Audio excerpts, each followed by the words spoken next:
Well, it's about that time. Hello, everyone. I'm Donna Murray, the Director of Financial Planning at SouthState Bank, and today I'm joined by Kathryn Diminich, a CPA on our planning team in the Charleston office, and Phillip Garrison, who's a wealth advisor in our Charlotte office. Phillip is a certified exit planning strategist and a CTFA. Combined, they have over 20 years experience helping folks plan for retirement and plan for exiting their businesses. Clearly, they are our in-house experts, and that's great because today we're talking about business succession planning.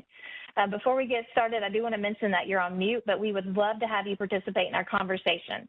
If you have any comments or questions during the call, please put those in the chat box at the bottom of your screen, and we'll get to those at the end. Over the years, we've had a lot of folks ask us to have a presentation on this topic, and we're glad to see all of you dialing in. That means that it was important, as we thought it would be. And when we started to prepare, I ran across some statistics that show just how important it really is to all of us. 99% of businesses in the United States are small businesses, and those small businesses employ almost 50% of the people in the workforce today. Now, 40% of those business owners are baby boomers. 47% are Generation Xers. So that means almost 90% of business owners are 45 years or older. And a lot of those people have not started thinking about this. They've not started financial planning or retirement planning or anything like that. And if they haven't, now's the time.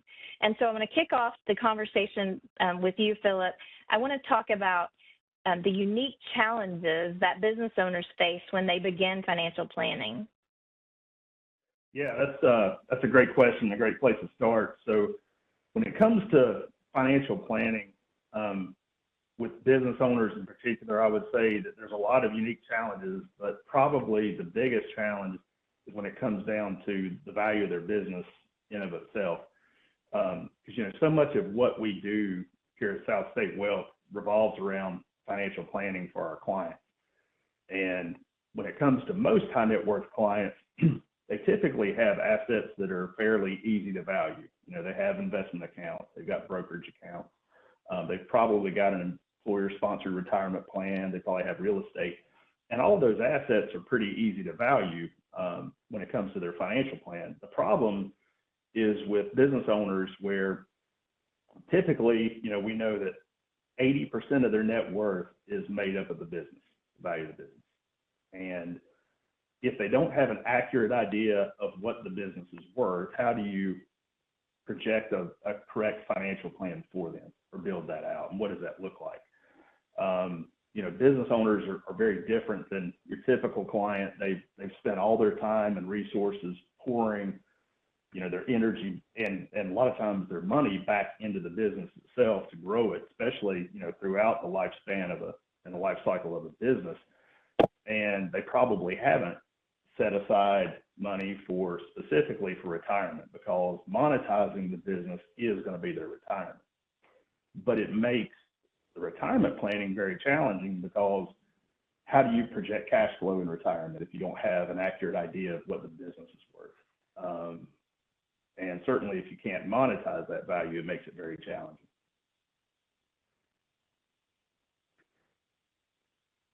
Kathryn, do you have anything to add to that one? Yeah, I'll expand a little bit on that and then talk about a couple of challenges I've seen with some of the clients I've worked with. But just picking up on what Phillip said, you've got this unknown value of a business. And even if someone might have told you what they think it's worth, you might have had an offer, you might have had a valuation, it's not really like money wired into your account where it's a closed transaction or the IRS has accepted that value. You still don't really know. And then on the other side of that, you have this uncertain process. How am I going to extract that value back out, monetize that for my retirement? So you're sitting here with these two unknowns, and it takes me back to like algebra, where you've got too many unknowns in an equation and you're just like, the math doesn't compute. And so you really have to start to think and kind of narrow down the universe of possibilities for what those two avenues might be before you can really start to have a financial plan that really makes sense and is kind of based in reality. So a lot of this is kind of narrowing the universe of possibilities for those variables. And just to kind of illustrate that, I talk to my clients sometimes that they really have a concentrated position, right? A single stock position in that company that they've built. And it's not necessarily a bad thing. And I think, conceptually, we all kind of know what that means. But if you think about an employee who's been working for a company, let's say it's a publicly traded company, and they're using that wage to kind of fund their lifestyle. And then they're saying, okay, after my expenses, I'm going to turn to my 401k or maybe a taxable account, whatever I'm going to use to grow my wealth over time. And I'm going to put that in my company stock too, right? And let's just say they're just an average employee. So if that person comes to me, we're going to talk about how you really are crossing your fingers that that company is well run. They're going to withstand some challenges that are going to be thrown at them, whether that's operationally, leadership changes, economic concerns, whatever it is, but that employee doesn't have a lot of control over that, right? So they're just hoping, and if something were to falter, then not only is their annual budget potentially disrupted, but their long-term wealth that they're trying to grow with that, with those after-tax earnings, that's disrupted as well. And so if you translate that over to the business owner, they're kind of sitting in a similar situation. And again, these challenges like we're talking about, I just want to say they're not negative necessarily. They're just things that create risk, and you have to be intentional about planning around them. So if you think about a business owner potentially in that same situation, the good news is they are in control. They can't control everything, right? There's macroeconomics and other things, but they are in control of that business. If they take the time to think through, how does this business withstand operational challenges, leadership changes, all of those things to mitigate that risk? And again, back to that concept of kind of shrinking down the world of possibilities, right? You're taking some risk off the table where that employee with that concentrated position might not have that control, but you do. And in my mind, that's kind of where business succession planning, as we're talking today, comes into play, and how that's useful to mitigate some of these challenges, these risks that we're talking about. So 2 other challenges I will talk about briefly. Estate taxes. I think, a lot of my clients do worry about estate taxes, but if you think about a business owner specifically, the IRS looks at someone's balance sheet when they die or what they have control over, and they add all that value up, and then they assess a tax on that, and they want you to pay that to them in currency, in dollars, right? So you may have an asset, this business, that's very valuable, but it's not liquid in the sense of I can just go sell those stocks on a publicly traded market. It's not easily made liquid, or if you do, it might not be to your advantage, right? So you have to plan around, how do estate taxes assessed on this business? How am I going to pay those? What's it going to do to operations? How much of that business should I own at my death? Those types of things. So estate taxes, again, lots of people think about them, but there's some unique challenges in the fact that that business may create a large tax liability, and there's not liquidity to pay it without some harm to the business or the family. And then the last thing I'll say, which last but not least, because this is so important, is the emotional ties that a business owner has to the business. And this is great because that's probably what's driven the success, right? It's your heart, your soul, your passion. What would I do if I didn't do this business? All of those things. And again, those aren't negatives, but it's just different than someone who might just want to retire and turn in their 2 weeks notice, right? Okay, that's fine. I've generated this wealth outside this business. But sometimes those emotional ties to the business, what would I do without the business? How would I live off of sales proceeds instead of I'm in control of this? I had a business owner tell me the other day, he's like, I'm in control of the cash machine. What do I do if I'm not in control of the cash machine anymore? And again, these are all reasonable things, but you just don't want to let those become an impediment to planning. You don't want those emotional things to rule the day and say, well, I'm not going to worry about that right now because I don't want to write myself out of this script yet, where I'm not going anywhere, right? And so that's another thing, again, just to be mindful of. So those are just a couple of challenges I would add to the mix. That's really good. Another thing, you were talking about the cash machine. I think when we're meeting with business owners, they often have their expenses, the personal expenses and the business expenses, kind of tied together. And when we're trying to do cash flow for them, they really have no idea what they're spending for, car expenses because they run it through the company, or their cell phone bills. All the family cell phones are run through the company and things like that. Just, it's very intertwined, and it's hard to pull that apart sometimes. So I agree with everything that you said. I think this might be a good time to actually define what the term business succession planning means. Kathryn, do you want to take that one? Sure. And I might have tipped my hat a little bit as to my answer on that when I was talking about shrinking down the universe of possibilities. But to me, you go to seminars or you hear people talk about business succession planning, read articles. A lot of times they're focused more on tactics and strategies from a tax planning perspective, a legal perspective. But in my mind, what we don't focus enough on is advisors, because it's almost, I wouldn't say it's the harder part, but it's not as black and white, is the strategic planning for the business. And in my mind, that's what we're talking about today, and what is so important is that business succession planning is really good strategic planning for your business. And if you think about, they're kind of two sides of the same coin, but you're really trying to mitigate the risk of the business not being able to withstand something happening to you or other key employees. But if you think about it on the flip side of that, those same actions are really also meant to maximize the value, grow the business beyond maybe what you could handle yourself, because you have a team around you, it could sustain itself past you. Those types of concepts are what I think about business succession planning. I think when you hear all the statistics about the family businesses not passing to the next generation, I think you could almost make that broad to just businesses in general, right? It's hard to run a business. But if you think about all the surveys that talk about what makes a business fail, lack of communication, lack of trust, lack of preparedness of the successor, whether that's a family member or another key employee, right? Those are the things, not necessarily lack of a tax strategy or a legal strategy. And that is not to say those are not important. Your CPA and your lawyer are fundamental members of this team, but they are there and they have that expertise. But I don't think we focus enough on the other side of this, which is the actual operations of the business, the family dynamics and all of that. I read an article the other day and I saw a quote that said that many people do focus on those tax and legal strategies, but it almost gives them a false sense of security, because they think, okay, I'm good, I've planned, I've moved this into a trust, or I know what my estate documents say. And it gives them a false sense of security, and it allows them to not focus on what can sometimes be the harder conversations around the actual business and how it's going to sustain itself, or who might take it over, or are you going to sell it, or how are my operations? I mean, all of those things. So I think that at its core, if you dig down one layer deeper in that strategic planning, you're really looking at planning for the future ownership and the future leadership of the business. And I do separate those things out with my hands here, because a lot of times we're working with founder-led businesses, first generation, and that founder does things because they are the owner of all the voting shares or membership interests, whatever they are, but they're also doing another set of tasks because they're the CEO or the president or whatever corporate officer, whatever title they've given themselves. And as you think to potentially sustaining the business past you, or retiring but not selling the business, maybe however it works, the ownership and the leadership may diverge into different people.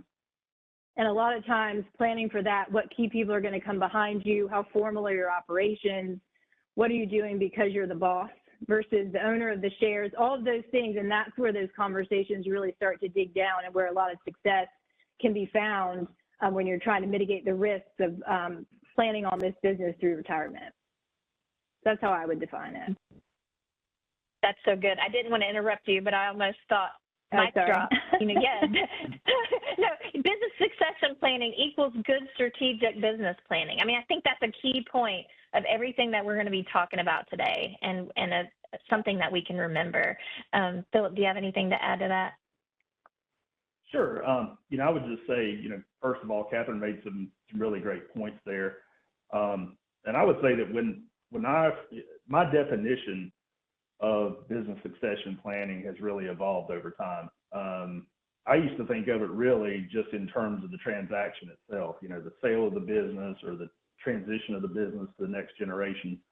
And I would say that when I think of that topic, I think more of it as an ongoing process, and kind of a process that you want to always be ever present for the business owner, not just some future event, where not only is, all the intricacies of the planning thought through, but also steps are taken, actions are taken by the business owner to increase the value of the business.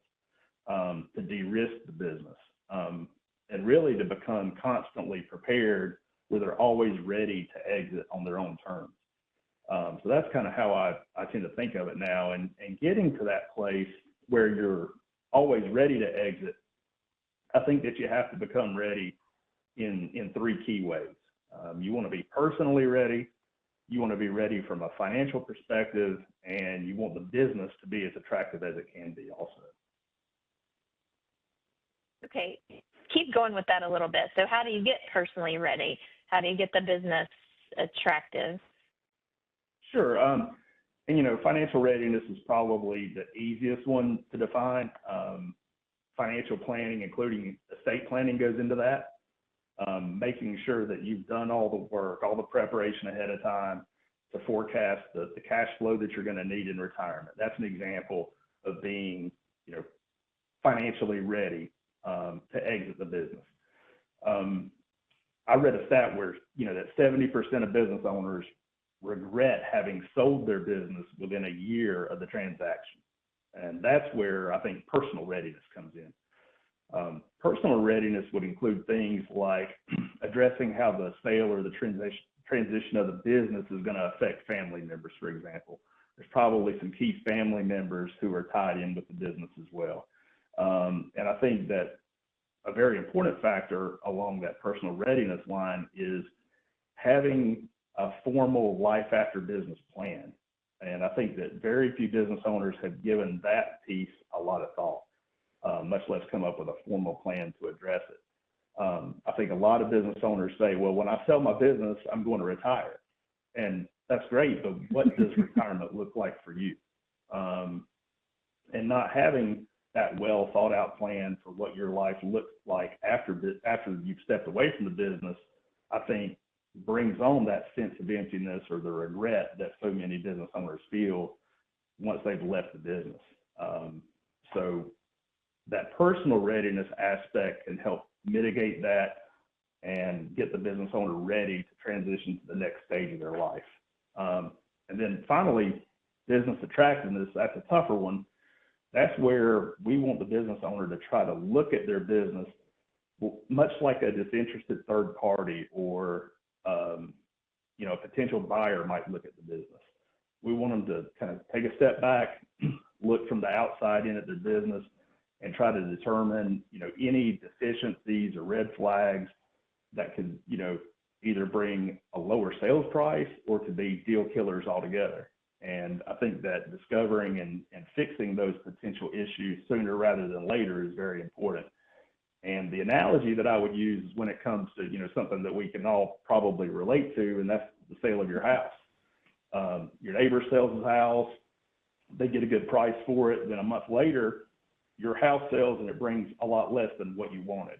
And there's probably things that had you known ahead of time, you could have remediated those issues and, sold your home for much more than what you actually received.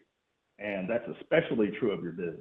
Because one of the things that we know about the sale of businesses is that, businesses sell in a range of multiples that tend to be very specific to the industry that the business is in. And while you can't really control that range of multiples, what you can control to a pretty large extent is where in that range your business falls. So doing things like taking steps to de-risk your business or increasing the value of that business leading up to the sale can really help there. Got it. Now, I want to ask you a follow-up question about that business attractiveness. I'll let you speak in just a minute, Kathryn. No, you're fine. I read a staggering statistic about businesses that are trying to sell to a third party that only 30 or 40% of them are successful. And why do you think that is? That's a sad number. Yeah. I think during the sales process, when the potential buyer is kind of kicking the tires on the business, they're going to be asking questions. They're going to be doing, even if it's not a formal due diligence process, there's definitely a due diligence process that's taken place. And there could be red flags for the business. That business, that potential buyer may be looking at and say, I love the business model. I love the value and the earnings. And I love everything about it, but what happens after I own the business? And, you can take an example kind of, to the extreme where maybe you have, let's say, a manufacturing business where just a couple of large clients make up most of the revenue. And that business owner who's hugely tied into the business, their identity is wrapped up in the business. They're the key relationship for those customers. And that potential buyer may be thinking, okay, what happens when I'm the new owner? And so much revenue is dedicated to those customers. So that's, something that could either bring much less of a, make your business less attractive and bring less in a sales price, or it could kill the deal altogether. So knowing those kind of things ahead of time and being able to mitigate those as much as possible is definitely going to help in making your business more attractive to an outside buyer. And it doesn't have to be so extreme an example. And there's certain things that you can do that are definitely easier to fix. You think about things like the bookkeeping of the business, have taxes been filed properly, those sorts of things. Those are all steps that you can take and look at to make your business more attractive. So that's what I mean by business attractiveness. Got it. Were you going to add something, Kathryn? Yeah, I was just going to say sometimes it helps to have a story in the mix here and just to kind of picture yourself in what we're talking about. And I do have a client just to think about succession planning as strategic planning and kind of a multi-step process who owns a business, second generation. First thing on his mind was really making sure from an estate tax perspective that they wouldn't be forced to sell a business, and the estate taxes would be such a hit to the business that they would have to sell the business at maybe at a depressed price. So that was the first thing on his mind. And so the attorney and the CPA and our evaluation person, all the people you would expect, got together and kind of came up with a strategy to do that. His children are in their late teens, early 20s, not really ready to take over the business yet, but he did do some restructuring where he felt comfortable with a lot of the value is now out of his estate and could withstand him passing away and having to deal with the estate tax liability. But then he started to think, okay, what kind of company am I leaving here for my children if they do want to enter the company at some point? What are the operations like? How much are we still doing because that's how my dad did it, right? And so he started to look at different departments of the company and started looking at the administrative department, the accounting department, the IT department, and brought in consultants to help modernize and make sure things are happening there. But if you think about, again, back to the idea of, getting the business attractive and increasing the value, if you think of maybe the business doesn't stay in the family and they do end up selling, there's an offer that they just, it's good and they're going to take it. You think about opening up your company to due diligence and some of these things to make sure that departments are running formally with the right processes, making sure that your key employees are incentivized to be there. All of these things, they're multifaceted, right? They help the business grow. Hopefully the business becomes more profitable. Hopefully it's attractive from a business attractiveness standpoint if someone were to come in and start looking around in a due diligence phase, or the business is ready for his children when they want to step in. So just thinking about that life cycle and how these steps that we're talking about and these decisions we're talking about really help in a lot of different ways, but it really fits under that umbrella of succession planning. Got it. And there's just so much to think about. And that's a great story, but it highlights that this is a complex thing. There's so many complex issues. And Phillip, I want to ask you, how early should business owners start to plan for this transition? That's the $64,000 question. And, I tell people that it's best to start as early as possible. And that's true even if you have zero intention at all of ever selling your business. I think that this, as you and Kathryn both mentioned earlier, the steps that you're taking throughout the planning process is just good planning all the way around. So even if you have no plan to sell your business and no intention of doing that, you want to start as early as possible, just, right-siding your business, getting your financial plan in place, taking care of any problem areas that may exist, and certainly having a plan for your life after you exit the business and what that looks like. And all of that just takes time. It takes time to work through, because while the business owner may be going through those planning objectives, doing all those things, he's also running a business. So it takes time to do all that. And preparing in the 3 areas that we've talked about: personal readiness, financial readiness, business attractiveness, it makes you more prepared, I guess, for the unexpected. It gives you a roadmap for financial security, and it certainly helps in protecting from the risks that tend to be more prevalent among business owners that maybe don't exist for others. So, an example that comes to mind as you think about a business owner who is, intricately tied in with the day-to-day workings of the business, and maybe, God forbid, a permanent disability hits them. What does that look like? Selling the business certainly for what you think it might be worth, that dynamic changes on an event like that taking place, because someone's not going to come in and probably pay you what you think the business is worth if they're kind of taking on the day-to-day operations, those day-to-day relationships that create the revenue for the business to begin with. Exactly. It goes back to what Kathryn was saying. It's good strategic planning. Do you have anything to add to that, Kathryn? I mean, I think Phillip really said it well there. I think, rapid transitions in any part of your life can be really stressful and upset family dynamics. You may end up in a situation where you're selling a business for less than it's worth, or someone's taking over. But again, we're talking about here in a perfect world, right? I mean, life is going on and businesses are operating and offers get made and things happen. But I think in a perfect world, the more organized you are and the more smooth your operations are, even if you think you may sell to somebody who really just wants like a piece of technology that you have, or they're a larger company that's going to kind of take over your admin and they just want your client list. I think these are still steps you would take to make sure your business is operating and growing, and you're still attractive from a business standpoint to even a potential buyer like that. So again, it's never too early to start, and just trying to take one part at a time and what speaks to you and what's most important at the time, and kind of focusing on that and not getting overwhelmed by it. But the earlier, the better. Got it. So I'm going to stick with you for a second. We've got a lot of people on this call. Some of them are business owners. Probably a lot of them are business owners. Let's say we've convinced them how important this is. We're getting them a little worried now, but they hadn't really thought about it before this call. Where do they start? What's the first step that they need to take?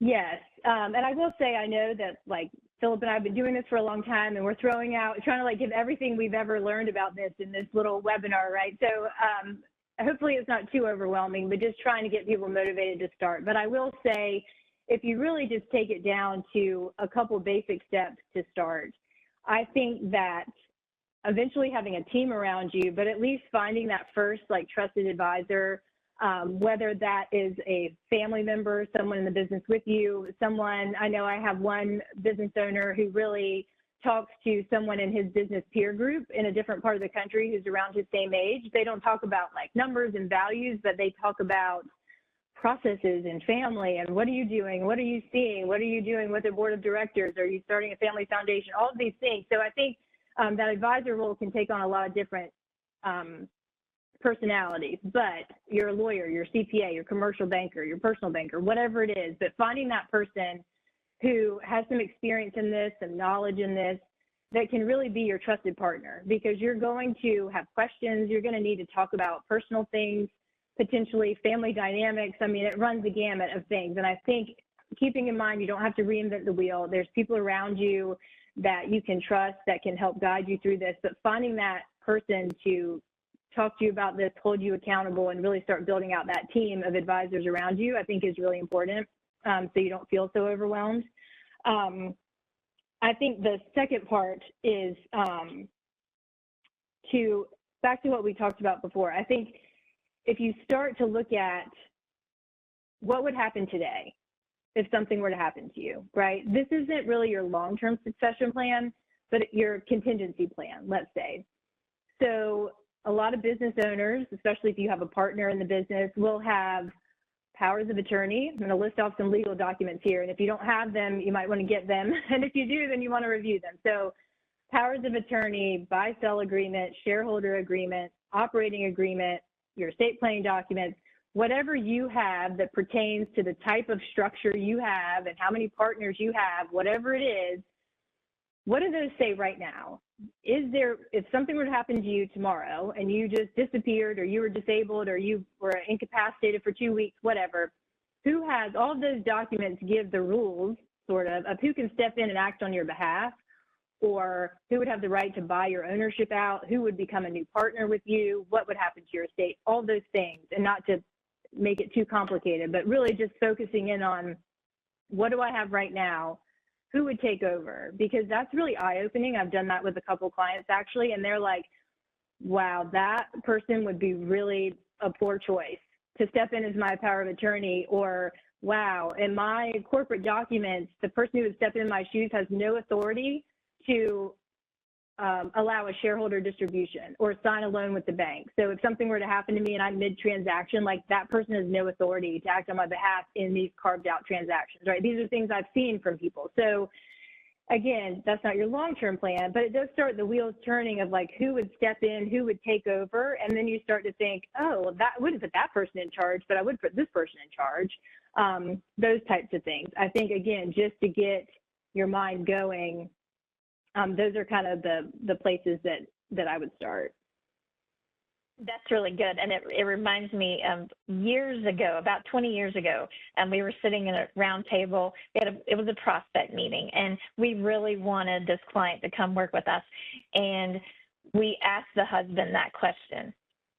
What happens if something happens to you? And his wife looked over at him, and we knew we were going to win that business right then. And 20 years later, they're still with us, and they've appreciated us every step of the way. But that's really important, and a lot of people don't think about it.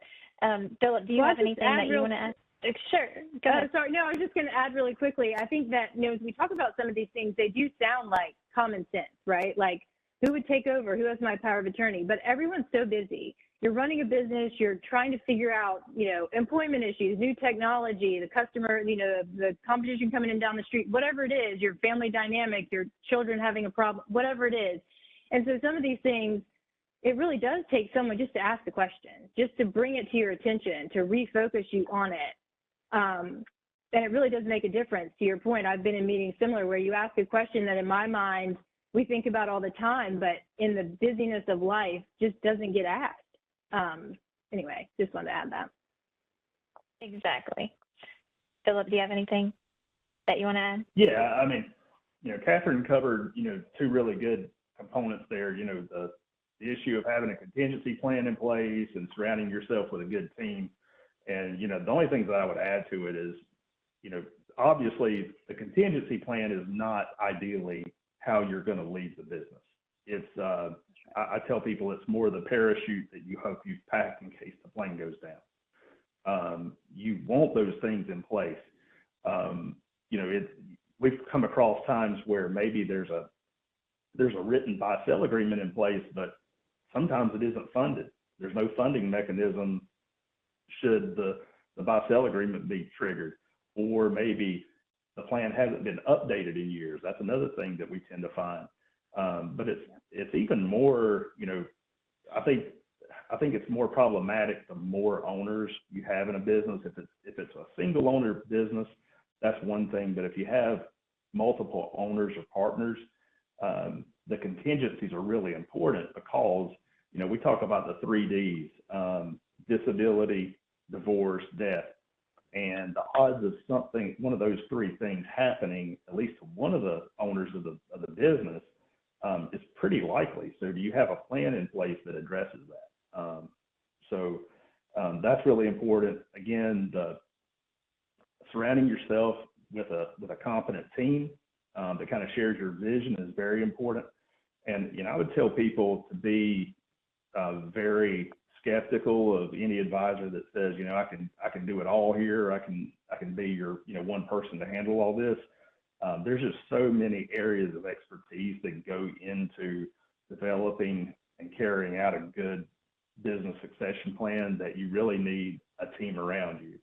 And there's going to be members of that team that come and go and kind of, become more active and less active throughout the process.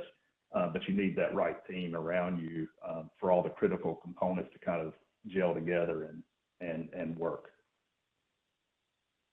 That's so true. Now, I keep thinking about this person on the call who hasn't really thought about this before. We've convinced them it's important. We're scaring them with all these stories about death and disability. And we've told them the first couple of steps that they need to take. And if somebody isn't sure what they would do with the business, they're not sure if they're going to sell it, if they're going to sell it to a third party, if they're going to give it to a family member or somehow sell it to a family member or even their key employees, does all that need to be decided before they start business success and planning, or how does that work and what steps can they take to decide which avenue to go? And I guess I'll give that one to you, Phillip. I don't think it's really important to know ahead of time how you're going to exit the business, whether it looks like you're going to sell to a competitor, whether you're going to transition it to the next generation, you're going to do kind of a hybrid of that, maybe a partial sale. I don't think any of that has to be mapped out ahead of time.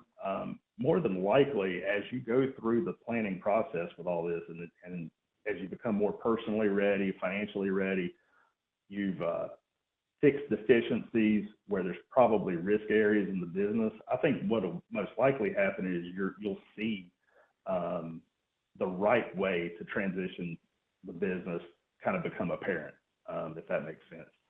So no, I don't think you have to plot that out beforehand. I think that it'll become more evident as you go through the planning process of the right way to exit the business. Got it. What about you, Kathryn? No, I totally agree. And I don't like to give myself reasons to not do things I'm trying to put off, right? And so I think about that in the context of this. This can be daunting, sometimes overwhelming, and you don't want to give yourself reasons to not start. And so not knowing what the finish line is doesn't mean we don't start, right? Because there's a lot of things that you can start to do, as we've talked about today, get that team around you, start to look at your operations.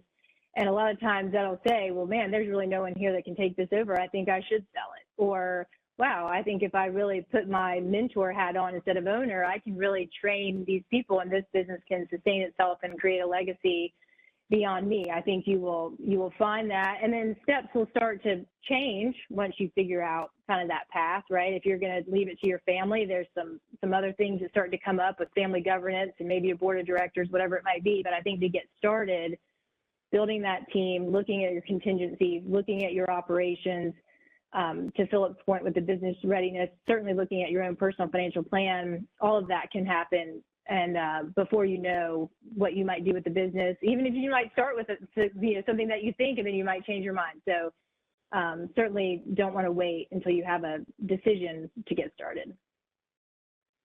That's really good. It makes me think about when we're working with a client trying to get them to go meet with an estate planning attorney. And right. They're hung up on all these responsibilities, like who's going to be my trustee, who's going to be my personal representative. And the one that gets me all the time is, I don't know who I want to be the guardian of my kids. I don't want to be my parents because they're getting older. My brother can't do it because, he doesn't believe, he's a Democrat and I'm a Republican, or the reverse. There's always something. And so they get hung up on these key positions, but yet then it makes them not want to make a decision. And if they die, somebody needs to be named as guardian. And so you don't want to all those things are important, but you don't want to let decision fatigue keep you from starting. And I think if you just take that first step and begin to find those right people, and you just little baby steps, you're going to get down the road. But if you don't ever start, you're going to sure leave a mess for your family, or you're going to have a mess yourself when it's that time when you really are wanting to think about retiring. Phillip, I want to circle back to something that you and I touched on earlier, which is a timeline. Every situation is unique. There are a lot of people on this call, and no two of them are the same.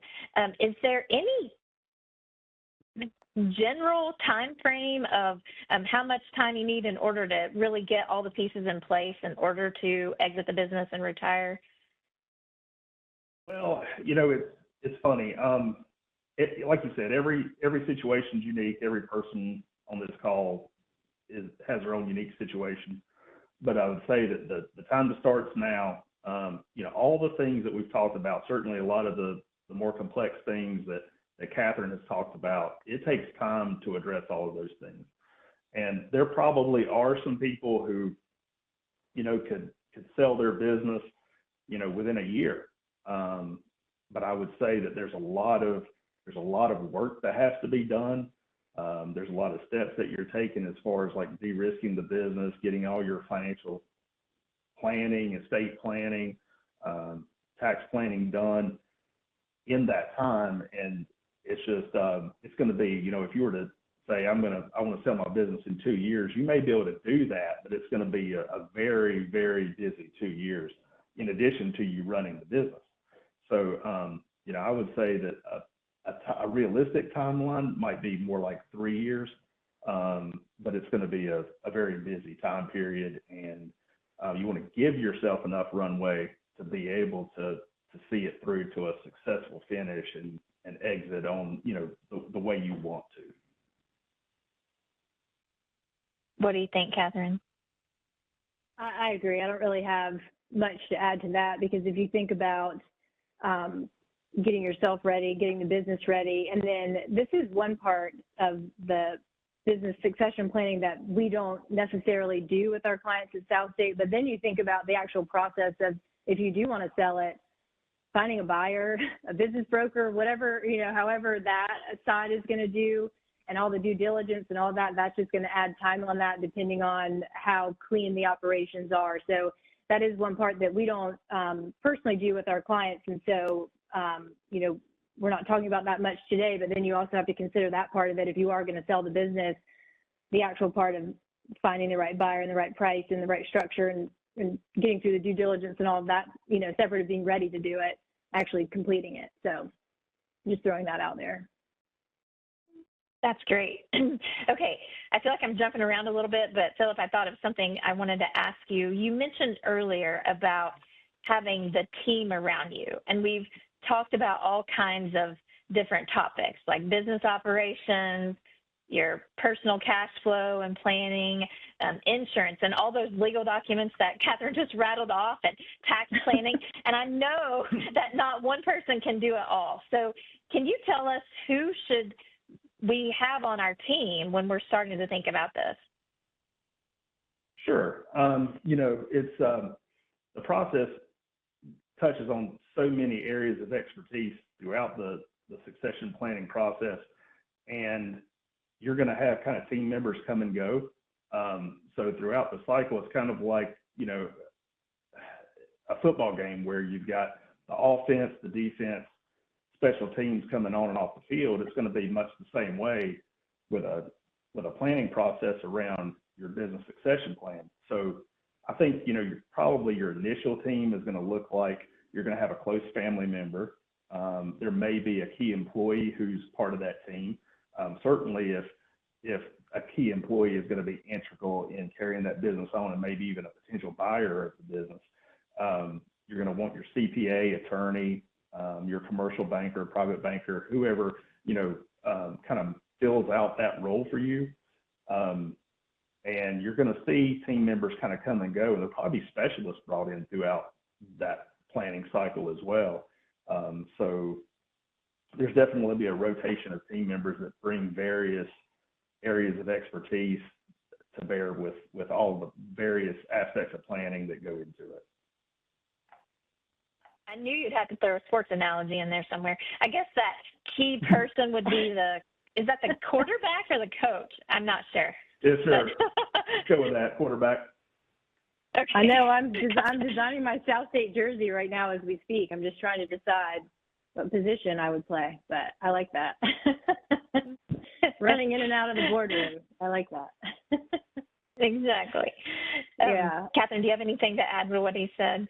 Yeah, I'll just add 2 points when I think about the team and from experience of working with a couple of large family businesses in my day-to-day role here. And the team, 2 things. The team, let's just assume as a baseline, like everyone's technically competent, right? Like you need to find people that are good at this, have done this before, you know, your attorney knows what they're talking about in this specific role, your CPA is familiar with it, all of those things. Let's assume that. Your team, you will be well served if your team also gets along with each other and communicates well. So just because maybe a friend used a certain person, but that person doesn't gel with your team, but you're really comfortable with these other people on the team, don't be afraid to make sure that the team gets along, right? It's not just the technical capabilities. There's also a level of communication and trust and professional respect that goes into that as well. And I've seen people well served by a group of advisors, multiple advisors who speak to each other regularly, even without the business owner potentially to plan and help, you know, communicate directly with each other, keep the ball rolling. So I think that's one thing that's really important. And the other thing I would add is that someone needs to be, to your point, coach, quarterback, offensive coordinator, whoever it is, I don't know. Someone needs to be kind of the point person on the team. Someone on the team needs to be responsible for making sure things keep moving, things keep happening. They have your trust. You respect them. They can speak to you kind of openly and honestly. Sometimes maybe things you don't want to hear, but they're respectfully said to keep the ball moving, keep everyone on task and keep going. I think that's really important because a lot of people will work on this, you know, in their job, and they've got lots of other clients or lots of other things. And so someone needs to be tagged as the leader of that team. And I think that's just an important part of, again, you got to get the people that are competent, but if they can also get along and you have a leader, that's going to make it that much more productive and useful for you and your business and your family. That's right. And Phillip mentioned it, but I do want to highlight that a key member of that team should be your commercial banker. They will have had experience working with folks in a similar position. They're going to know how any changes that you might make to the business would impact loans that you might have. Whatever your relationship is with the bank, they're going to be a key resource for you. So we're going to get to the questions in the chat in just a minute, but I'm thinking about situations that we do run into sometimes. And a business owner comes to us and, you know, they're not even at the stage where they're thinking about, you know, exiting the business. They're not ready to let go. They're busy building the business, and somebody makes them a really nice offer. You know, it's that offer you can't refuse. And what advice might either of you give to them if that were to happen to them, if they were that fortunate? Kathryn, you want to take that, or do you want me to take it? You can take. I mean, it's fine. I would say that a couple things to think about are, you know, the number may sound big, and it may be really big. But you need to think about, you know, net numbers after taxes, what your income tax obligations would be. Because I've had this happen to someone who loves the business that he runs and sees this as a legacy asset. And, you know, it's not all about money. And I know that's easy to say because I'm sitting here as an advisor and it's not my money. But I think that's so true, that looking at the net proceeds of the transaction, what does that look like with what you're currently drawing from the business? How does that fit into your personal financial plan? How would you feel about that? But I know we talked about not letting emotions rule the day, and I think that's true, but emotions are still part of the process. And so understanding, like, would you be regretful if you did that? Just, again, surrounding yourself with that team, taking the time to really look through that offer, and what would you do after you sold the business? You know, would that be satisfying to you? And again, it's easy to say that money would be satisfying, but not always. You can see it in the statistics. So I think you'd want to just take a deep breath, analyze the offer. What does it really mean? And then think through, like, what would your life be like after that? But hey, if it works, that's great. You know, take the offer and celebrate, and that would be great. Your life's work kind of realized there. So again, that would be my advice on how to analyze that. Phillip, do you have anything, or you think we're done with that question? I'll just say, I don't think it would hurt even if you feel like, oh, this is a great number. It's kind of the offer I can't refuse kind of scenario, to still, sit down with your advisor and probably run that through an analysis and see what it looks like after tax, see what it looks like projected out, because, business owners, they've grown that business and they create the paycheck. So now, you've transitioned that to an asset that is probably now a portfolio of investments that they have less control over. So what does that feel like to them? But also, maybe, you've pulled a lot of money out of the business for your living expenses over time. And while the number may sound good on paper, turns out you've got, 30 years left to live. You've taken a number that, will it last you that long when you've done the cash flow analysis? So those are things that I think it wouldn't hurt, even if it is a great offer, to sit down with your advisor and actually kind of go through the steps to make sure that it's going to get you where you want to be, especially if, you're not going to be happy just in retirement. Maybe you're going to want to buy another business later or start up another business. I think it's worth your time to go through a proper analysis of the plan. Got it. Now we're to the best part of the hour. And I recognize that we're about 10 minutes till 5, and I want to be respectful of everybody. We've got just a couple of questions, but I would love for you to stay on for those. So, Kathryn, I'm going to pass this first one to you. I'm working in a family business owned by my parents. Okay, so this person is working in the business, the parents own it. They're in their 60s, and I feel like we need to start having conversations about this. I have 2 brothers who want nothing to do with the business, and I know my parents want to make sure we're all treated fairly. Any suggestions about where to start? Well, that's a doozy of a question, but I do love this kind of question because there's so many things at play with each other. You've got the concept that, of estate planning is equal isn't always fair and fair isn't always equal, or whatever that saying is that people talk about. So there's a layer of complexity when you have a business and not all the family members are in the business, but some of them are. And so there's conversations around that. But I think going back to the beginning, the key part of that question to me from the emotional family dynamic side is this is a parent running a business and this is a child working in the business, and the child speaking to the parent about what they should do with the business potentially and all of that. And that can be delicate, right, for a parent to take advice or hear advice from their child, even if they're doing great in the business and they're successful running it and running the show even. So I think that being mindful about how you approach your parents with that and say, hey, I was attending a webinar and they were talking about this and I'm looking at my planning and I'm starting to realize that what you do with this company impacts my planning for me and potentially my family, right? So you're making it about the future of the family, but it's almost from your perspective and how, what are you guys going to do and how would that impact me, just to kind of open the door and start those conversations. And then naturally it'll get to that part about the siblings that aren't really in the business, right? I mean, because that's where some contentious stuff can come. So that would be my advice on how to approach that, just being mindful and respectful of that family dynamic. We can't ignore that, right? It's not all math. It's not all legal documents. We can't forget these are family members, there's a life outside of the business, and we want to try and balance those interests as we work with our clients for sure. Good advice, as always. Okay, Phillip, I'm going to pass the next one to you, and then we've got a couple of questions in the chat that are similar, so I'm going to try to combine those, and then one more just popped in, and if anybody else has any questions, we love that. We love your participation. So, Phillip, and this one's for you. I'm thinking about selling my business in a few years. When is the right time to get a business valuation? That's a good question. So what I would say is that I like the idea of getting a business valuation, especially if you're looking at the idea of either selling or transitioning the business to the next generation, because the IRS is going to, especially if you're selling for possibly a number to a family member that the IRS may challenge, you want that formal business valuation there.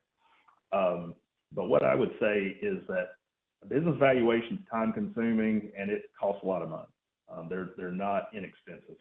So what I would recommend doing maybe beforehand is at least going through the steps of kind of that due diligence process that I talked about earlier, where the business owner kind of looks from the outside in and evaluates the business and looks for any potential problems that they can take care of on the front end before having that valuation done. Because typically, the valuation comes back and you've identified problems that have subtracted from the value of your business when you could have taken care of that ahead of time. So I would say that when you begin your business succession planning process, there'll come a point where you want that valuation done, but I would say you'd want to take care of some of those issues and identify those issues beforehand.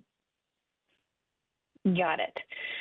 Okay, I'm going to throw this next one out there and one of you take it. It's a jump ball. Does SouthState provide any services or recommendations to help explore options to sell to a third party versus a family member? And can SouthState provide referrals to firms that help support the sale to third parties? And another question that was similar to that was, do you have any suggestions on where to find a good business broker?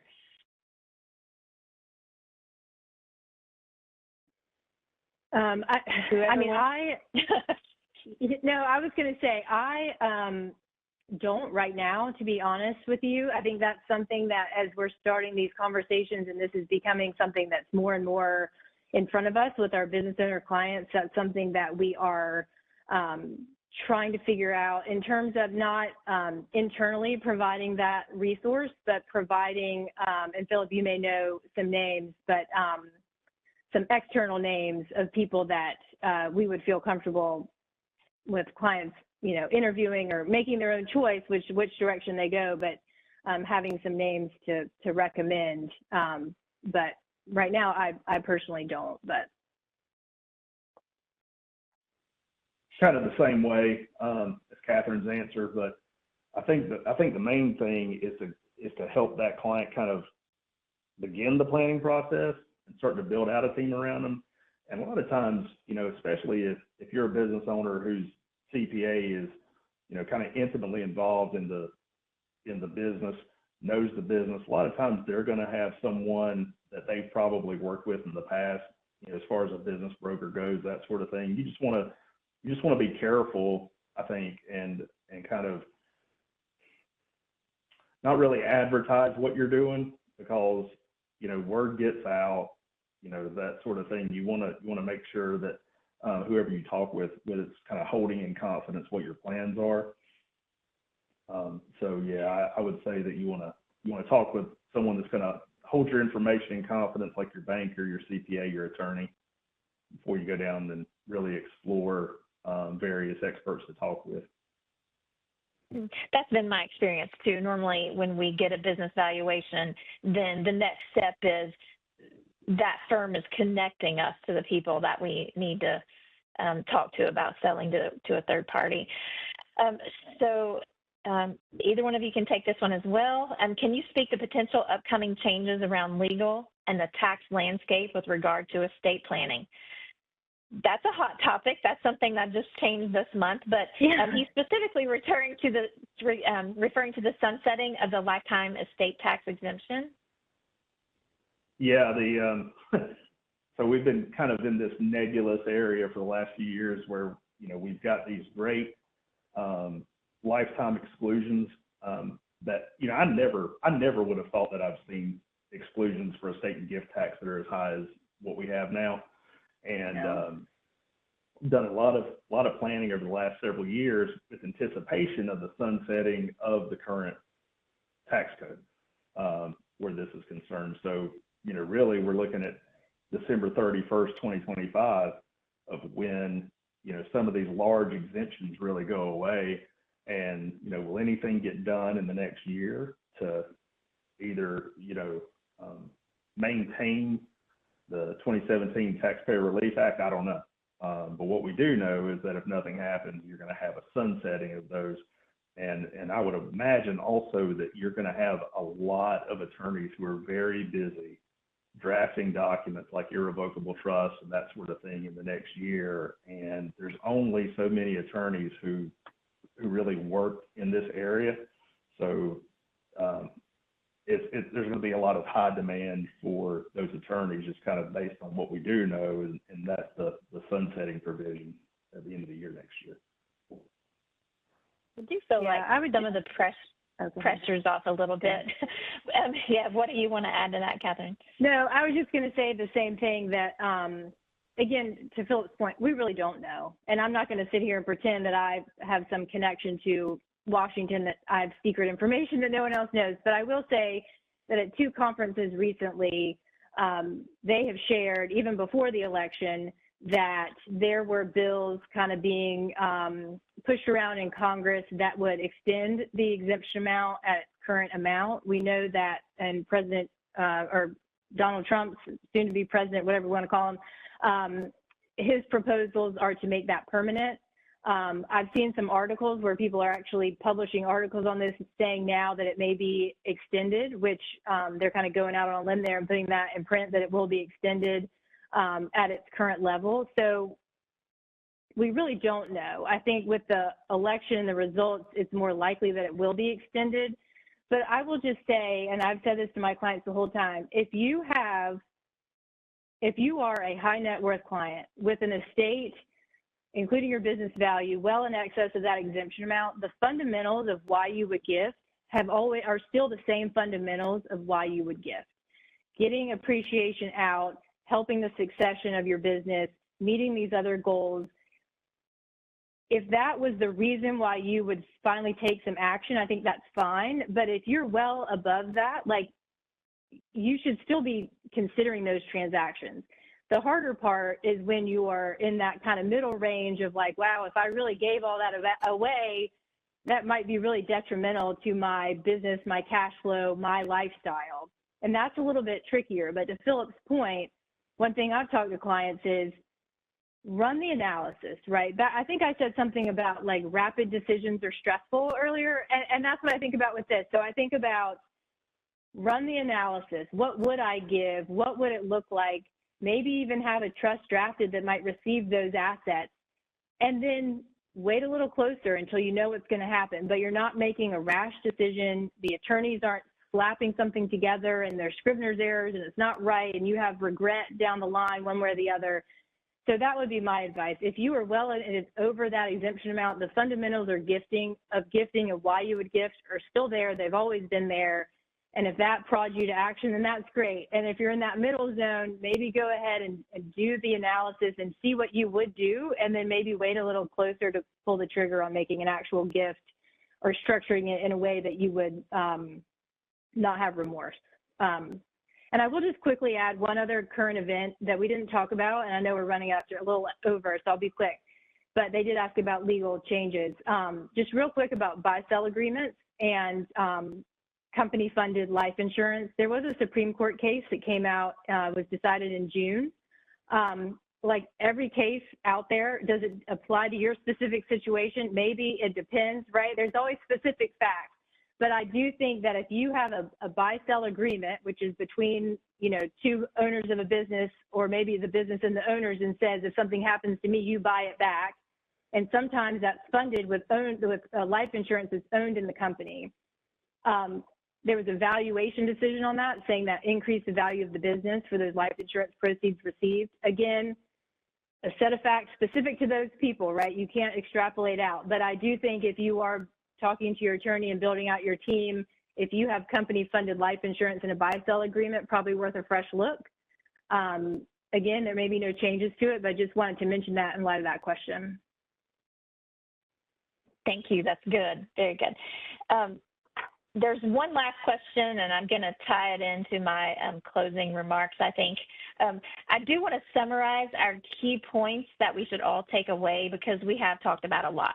And that is, you want to start right now. Even if you're just beginning the business, you need to start thinking about what happens if you're no longer in the business, what happens if you retire, because just as Kathryn said, business succession planning is good strategic business planning.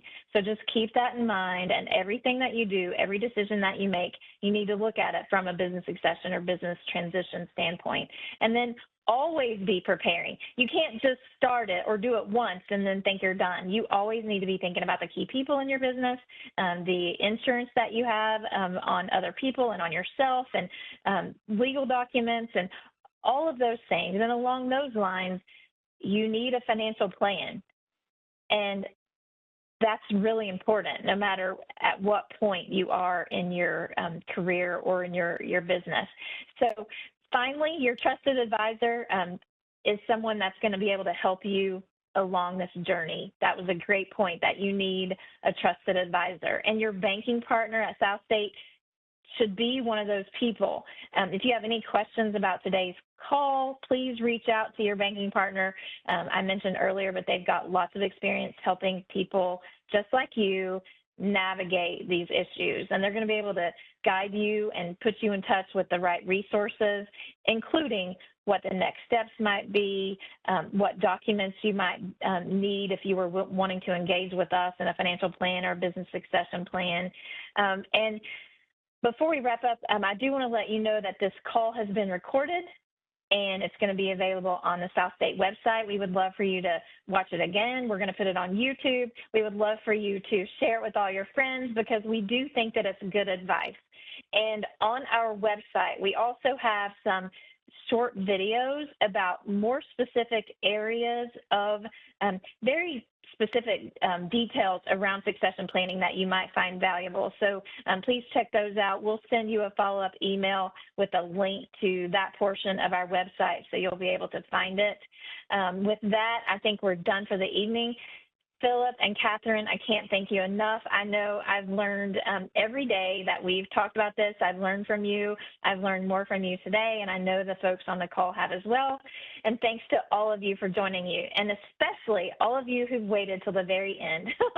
I hope you have a great evening. Bye-bye.